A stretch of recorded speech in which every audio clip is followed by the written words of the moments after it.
Bine te-am găsit, dragă Taur, la citirea ta de dragoste pentru luna aprilie. Această citire este dedicată celor care se află într-o relație, fie că este una de lungă durată, că este o poveste recentă sau o conexiune mai complicată, în care încă există implicare emoțională. Astăzi, cu ajutorul cărților de tarot, vom descifra clar cum se simte legătura voastră în acest moment. Vom înțelege ce energie aduci tu în relație, ce simte partenerul sau partenera ta, care este esența acestei conexiuni și încotro se îndreaptă. Vom vorbi sincer și despre punctele voastre forte, dar și despre provocările care vă pot pune la încercare. Iar la final, cărțile îți vor oferi și un sfat puternic despre ce poți face concret pentru a menține sau a vindeca această iubire. Pregătește-te pentru o interpretare serioasă, directă, cu mesaje profunde, așa cum meriți. Haideți să începem și să vedem ce are tarotul să-ți spună despre povestea ta de dragoste. Hai întâi să vedem care este energia ta în relație, cum te simți, ce atitudine ai și ce transmiți fără să-ți dai seama. Apoi aflăm energia partenerului tău, ce simte, cum se poziționează și ce aduce el sau ea în această conexiune. A treia poziție ne arată esența legăturii voastre în acest moment, ce ține această relație vie sau o tensionează. Continuăm cu fundația relației, ce v-a unit sau ce vă susține în continuare. Așa. Apoi vom descoperi provocările principale, acele lucruri care vă pot destabiliza dacă nu sunt conștientizate. Vedem și influențele ascunse, nevoi nerostite sau blocaje subtile care afectează dinamica voastră. La poziția 7 analizăm în ce direcție se îndreaptă relația în viitorul apropiat. Vedem ce potențial are această legătură pe termen lung, ce poate deveni dacă amândoi vă implicați conștient. Iar la final primim sfatul cărților, acest mesaj clar care te va ajuta să acționezi cu înțelepciune în perioada următoare. Avem cărțile pe masă, le încadrez un pic și putem începe. Perfect. Oricum ți le arăt și ție la cameră. Măsuța mea e cam mică. Așa. Hai să începem frumos cu prima poziție. Energia ta în relație, reprezentată de arcana majoră, puterea. Cartea aceasta ne spune din prima că tu, ca persoană aflată într-o relație, ai o forță interioară impresionantă, dar în același timp ești într-o perioadă în care înveți să-ți dozezi reacțiile. Nu e o forță agresivă, nu e o dominare a celuilalt, este un autocontrol, o stăpânire de sine care te face să-ți gestionezi cu eleganță atât conflictele cât și emoțiile. Poate simți nevoia să menții echilibrul în relație chiar și atunci când ți-e greu. Îți ții în frâu impulsurile, poate chiar unele supărări sau frustrări. Poți fi în punctul în care nu mai vrei să izbucnești, ci alegi să respiri adânc și să te porți cu mai multă maturitate. E o atitudine de tip am crescut, știu cât valorez și nu mă mai cobor în certuri inutile. Este o carte cu energie de leu, deci o zodie fixă care ține la demnitate și la loialitate. Iar dacă vorbim de tine ca Taur, amândouă aceste zodii au în comun nevoia de stabilitate și refuzul de a ceda ușor. Poate că în această relație ai învățat sau acum înveți cum să fii și blând, dar și ferm în același timp, blândă și fermă. Puterea poate vorbi și despre faptul că ai dus multe în tăcere, te-ai ținut tare. Ai fost stânca în această conexiune, deși poate în interior au fost furtuni. De aceea e important să nu uiți că blândețea nu înseamnă slăbiciune și că puterea reală e aceea care nu are nevoie să demonstreze nimic. Această atitudine pe care o manifesti acum influențează tot ce urmează în citire. Hai să vedem cum răspunde partenerul sau partenera ta la această energie a ta. Avem aici Împăratul.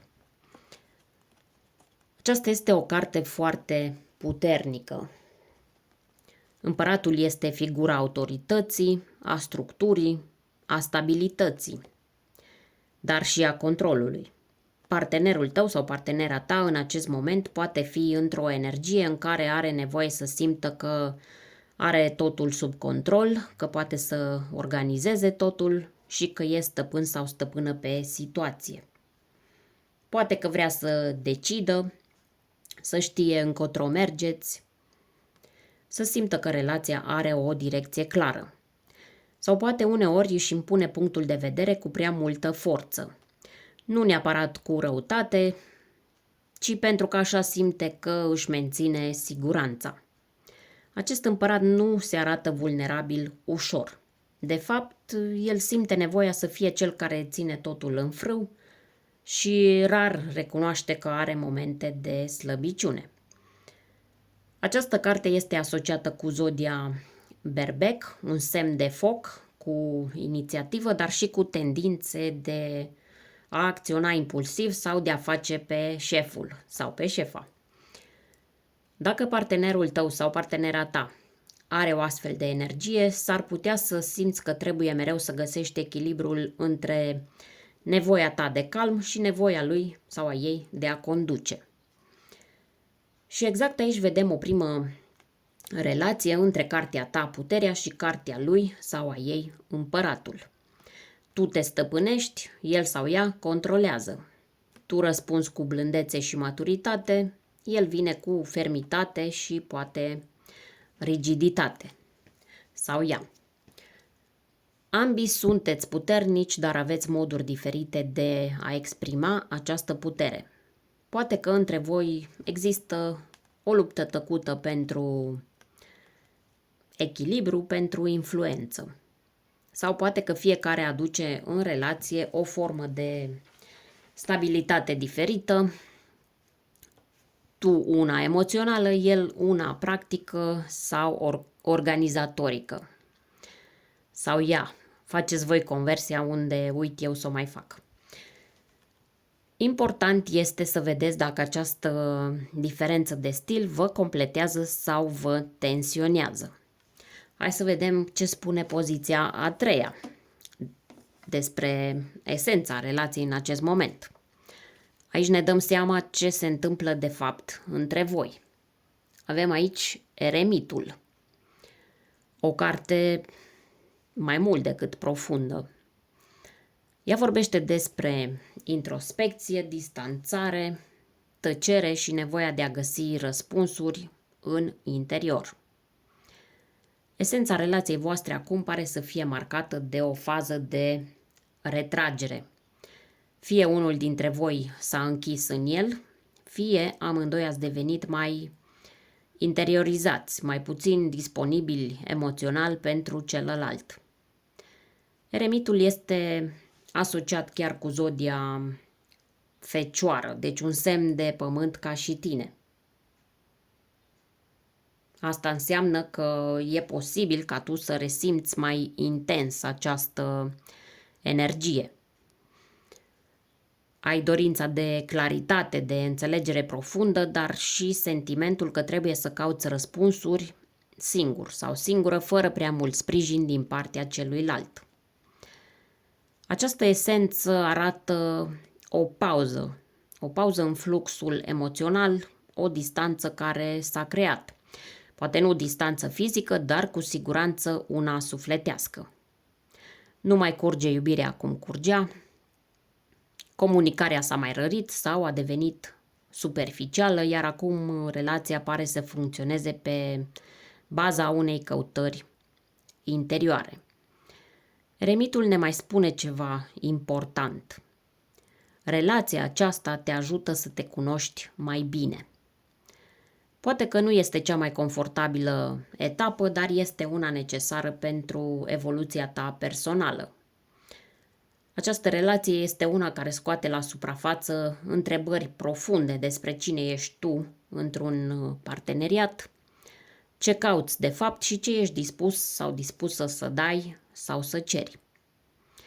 Și iată o legătură interesantă. Tu, puterea, te ții tare și încerci să gestionezi totul cu calm.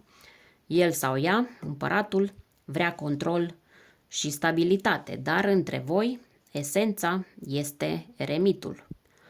O pauză, o distanță, poate o tăcere apăsătoare. E ca și cum fiecare încearcă să-și păstreze echilibrul prin propriile metode, dar fără să mai existe o conexiune profundă între voi. Asta ne duce direct la poziția a patra, unde vedem ce a stat la baza acestei relații sau ce vă mai susține acum. Aici avem 4 de monede. O carte a siguranței, a stabilității materiale sau emoționale, dar și a atașamentului. Această carte ne arată că legătura dintre voi s-a construit pe o nevoie puternică de siguranță. Poate unul dintre voi sau chiar amândoi a avut la început impresia că această relație este un teren solid, că aici poate construi ceva de durată. Taurul este un semn care prețuiește stabilitatea, deci nu e deloc surprinzător că relația s-a bazat pe ideea de a păstra ce funcționează și de a proteja ceea ce ai. Totuși, această energie poate deveni și rigidă. Poate unul dintre voi se teme să piardă controlul, se agață prea mult de cum au fost lucrurile la început sau nu vrea să schimbe nimic, chiar dacă realitatea cere o ajustare. E ca și cum ați încerca să păstrați relația așa cum era, fără să țineți cont că oamenii evoluează.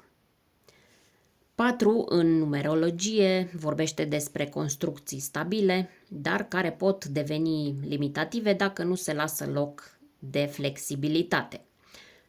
Iar monedele, elementul pământ, sunt în rezonanță directă cu taurul. Însă aici suntem chemați sau sunteți chemați să analizați dacă vă țineți cu dinții de ceva ce vă oferă confort sau vă blocați în stagnare. În relație cu eremitul de la poziția 3, această carte ne spune că unele dintre blocajele emoționale resimțite acum pot veni chiar din această nevoie de control sau de predictibilitate.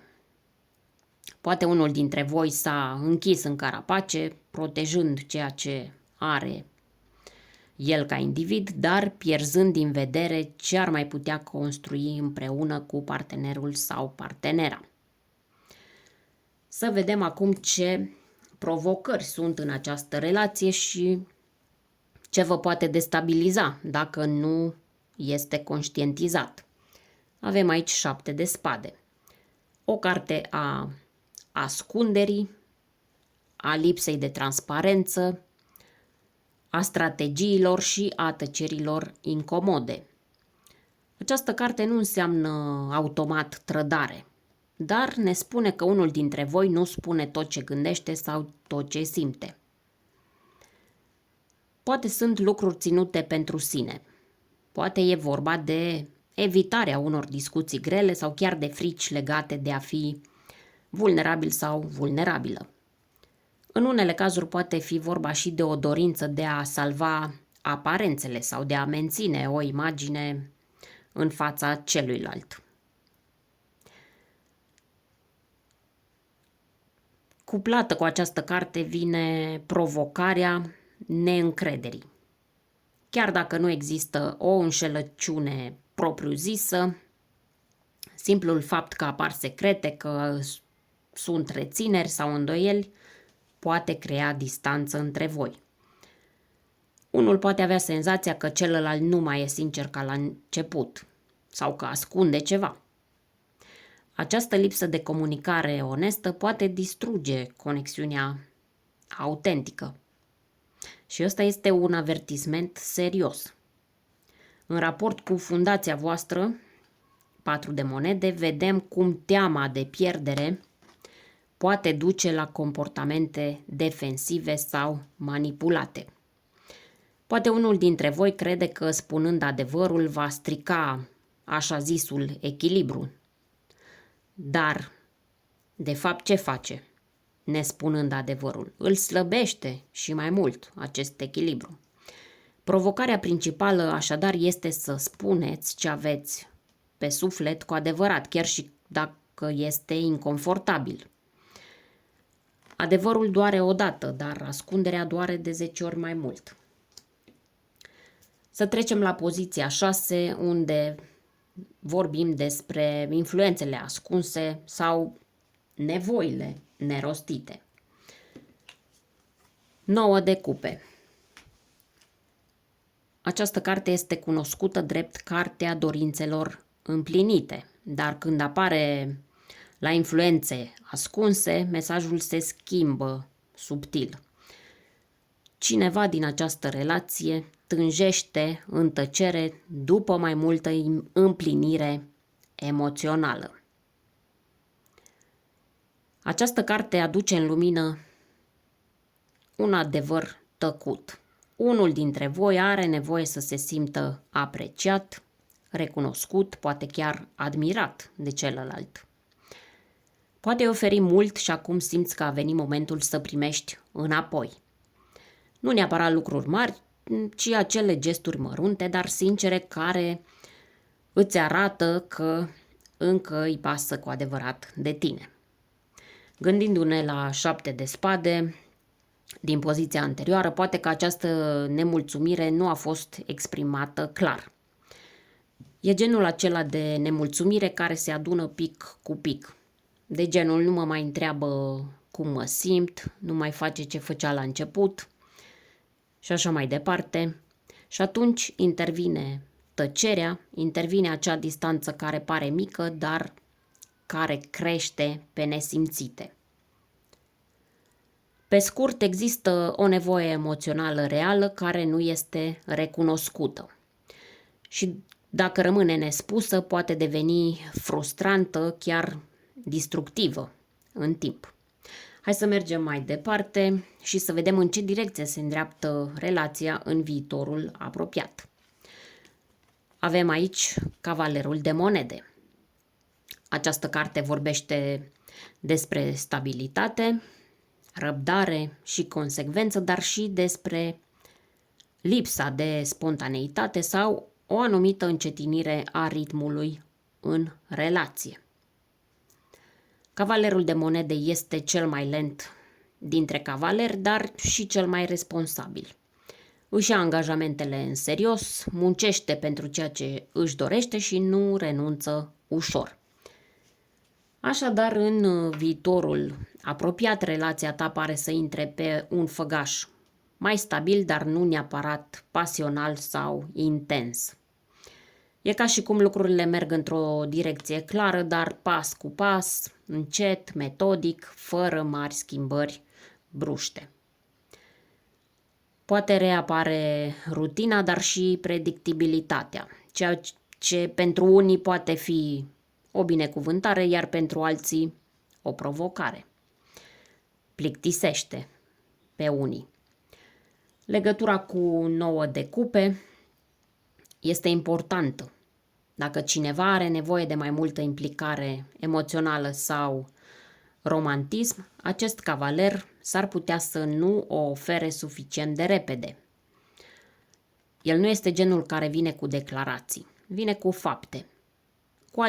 Cu alte cuvinte, relația continuă, dar doar dacă amândoi sunteți dispuși să aveți răbdare și să lucrați constant la ea. Pentru un taur, acest ritm mai lent și practic poate părea potrivit, dar dacă partenerul tău sau partenera ta este o fire mai spontană, s-ar putea să simtă că lucrurile bat pasul pe loc. De aceea este esențial ca fiecare dintre voi să spună clar ce nevoi are. Altfel, rutina poate ajunge, se poate transforma în deconectare. În concluzie, viitorul apropiat aduce stabilitate, dar cere efort conștient pentru a păstra vie conexiunea emoțională și a nu transforma siguranța în stagnare. Trecem acum la potențialul pe termen lung al relației, să vedem ce se poate întâmpla, ce poate deveni această legătură dacă amândoi vă implicați cu adevărat. Avem aici Regina de Cupe, una dintre cele mai frumoase și profunde energii emoționale din tarot. Aici vorbim despre empatie, maturitate emoțională, tandrețe și iubire necondiționată. Pe termen lung, această relație are potențialul să devină o conexiune profundă și hrănitoare sufletește, în care amândoi să vă simțiți înțeleși, acceptați și susținuți. Această regină știe să iubească fără să ceară explicații, dar are și o inteligență emoțională deosebită. Ea nu reacționează impulsiv. Ea simte dincolo de aparențe. Poate fi chiar o reprezentare a ta sau a partenerei tale. Unul dintre voi, sau poate amândoi, are capacitatea de a aduce relația într-un spațiu mult mai sigur și blând decât a fost până acum. Dar pentru ca acest potențial să se manifeste, este esențial să existe deschidere emoțională totală. Dacă până acum lucrurile au fost controlate, tensionate sau superficiale, cum ne-a arătat energia anterioară a Cavalerului de Monede, această carte vine și spune că trebuie să-ți deschizi inima fără rezerve. Este o carte care cere să vă întoarceți unul spre celălalt cu toată compasiunea și fără măști. Această carte poate chiar să scoată în evidență nevoia de a fi mai atenți la suferințele sau sensibilitățile celuilalt. Din punct de vedere astrologic, Regina de Cupe este legată de zodiile de apă, Rac, Scorpion și Pești, iar dacă partenerul tău este dintr-o zodie de apă sau are astfel de trăsături, sensibil, receptiv, profund și așa mai departe, această carte îl poate reprezenta direct sau o poate reprezenta. În concluzie, relația voastră poate deveni un spațiu sigur emoțional, un spațiu hrănitor și profund, dar cu o condiție: să vă dați voie să simțiți și să arătați ceea ce simțiți, fără bariere. Hai să vedem acum sfatul final al cărților, acel mesaj clar care te ajută să navighezi această relație cu înțelepciune. Avem 5 de monede.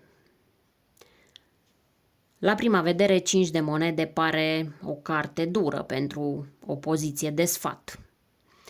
Dar exact în asta stă puterea ei. Te trage de mânecă și îți arată realitatea care trebuie abordată ca să nu devină și mai apăsătoare. Această carte vorbește despre sentimentul de excludere, de lipsă de sprijin, de sărăcie emoțională sau materială, de izolare într-o relație. Dacă ai simțit că duci tot greul singur sau singură, că nu ești înțeles sau înțeleasă, sau că deși sunteți împreună, e ca și cum ai fi singur sau singură, atunci mesajul este clar. Nu mai tolera acest tipar. Sfatul concret: nu ignora aceste goluri. Spune ce simți, cere ajutorul de care ai nevoie și nu te izola în suferință. Și mai ales nu te învinovăți că nu ești suficient sau că ai tu așteptări prea mari. Nu. Nevoia de sprijin real, de parteneriat autentic și de prezență emoțională este absolut firească. 5 de monede îți spune și că dacă te simți în frig, în ghilimele, a venit momentul să te apropii de lumina care poate însemna fie o împăcare sinceră, fie, dacă nu mai există deschidere din partea celuilalt, o decizie curajoasă pentru binele tău emoțional. În contextul întregii citiri, această carte capătă o greutate specială, pentru că tu, ca taur, ai nevoie de stabilitate și de loialitate. Dar grijă mare, pentru că loialitatea nu trebuie să însemne sacrificiu fără reciprocitate. Este perfect în regulă să te întrebi dacă te simți cu adevărat susținut sau susținută, dacă această relație este un refugiu sau, din contră, o povară. În final, ai potențial emoțional uriaș, ai stabilitate și dorință de construire, dar nu ignora realitatea emoțională, pentru că în lipsa unei susțineri reale, nici cea mai mare iubire nu poate înflori. Încheiem această citire cu un îndemn. Alege-te pe tine cu curaj, chiar și dacă ești într-un cuplu. Când ești bine tu, și relația are o șansă reală să înflorească. Dacă ți-a fost de folos această citire, scrie-mi în comentarii cum ai perceput tu mesajul și dacă ai simțit că ți-a vorbit ție direct. Dacă ai simțit că descrie exact prin ce treci, atunci e un semn că merită să reflectezi la tot ce am spus eu aici. Dacă vrei să vezi cum arată viitorul tău în dragoste în funcție de ce urmează să alegi sau să schimbi, urmărește și celelalte citiri din această serie. Pentru celelalte zodii sau chiar pentru cei singuri, dacă simți că te regăsești mai degrabă acolo. Nu uita să te abonezi și să activezi clopoțelul, pentru că fiecare lună vine cu energii noi și mesaje importante pentru sufletul tău. Iar dacă vrei acces în avans la toate citirile, la mesaje oracol și ghidare specială, te aștept și în comunitatea membrilor canalului, acolo unde magia este și mai profundă. Pe curând!